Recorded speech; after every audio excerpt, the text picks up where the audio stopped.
We're learning more about a data breach affecting school districts across the country and right here in southern Colorado.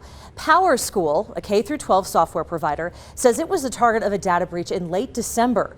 We've confirmed the breach has compromised some student and teacher information from Colorado Springs School District 11, Manitou Springs School District 14, and School District 49. News 5's Maggie Bryan is getting answers about what data was stolen and ways you can protect your identity. Names, addresses, birth dates, and even medical information.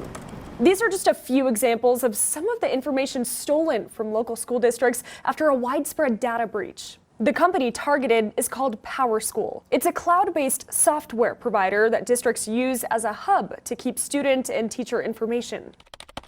Power School told several school districts in our area that an unauthorized user got access of some of that personal information. School District 49 told parents in an email that things like names, addresses, birth dates, medical information, and parents' information were all compromised. Manitou Springs School District 14 says parent and student contact info, names, and addresses were stolen. Colorado Springs School District 11 did not respond to our questions about specific data compromised, but told parents in an email that no social security numbers were compromised. So why does this all matter? One of my first questions for you, I spoke to Charlie Marmon with the Cybersecurity and Infrastructure Security Agency to find out. They're not going to do a whole lot with it themselves. They're going to take it and they're going to sell it to people who are going to use that information to steal your identity in most cases. They're going to go and they're going to try and open up bank accounts or take out a loan. Why are educational institutions, companies, targets to these kinds of breaches? Yeah, I mean, it's a really good question, and the easy answer is they're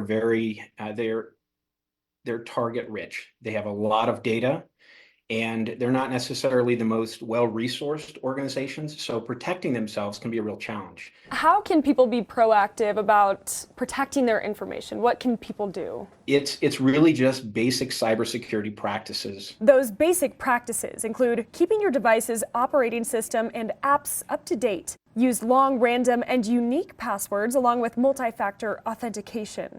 Block third-party cookies and browser settings. Reboot your device weekly. Only visit websites beginning with that standard HTTPS/. And be aware of what information you share about yourself online. Like you said, you don't have to be an expert. You don't. Power School told News 5 it's actively investigating the breach, but could not give specifics about just how many schools have been affected. The company says it is working with school districts to provide identity protection services as they become available. In studio, I'm Maggie Bryan, News 5. Let's get a little background here. Power School is a cyber support company for schools nationwide. And while not all schools here in southern Colorado use Power School, area school districts have had recent cybersecurity incidents. In April of last year, Paso County School District 70 had a ransomware incident on an old server, exposing records stored from 1991 to 2006. Also that month, Academy School District 20 had to shut down the district's internet access and rebuild its firewalls. This was because the firewall company, Palo Alto, discovered a possible firewall vulnerability. In August of 2023, the Colorado Department of Education was a victim to a cybersecurity ransomware incident. Data like students' names, social security numbers, and other school records were copied from the system.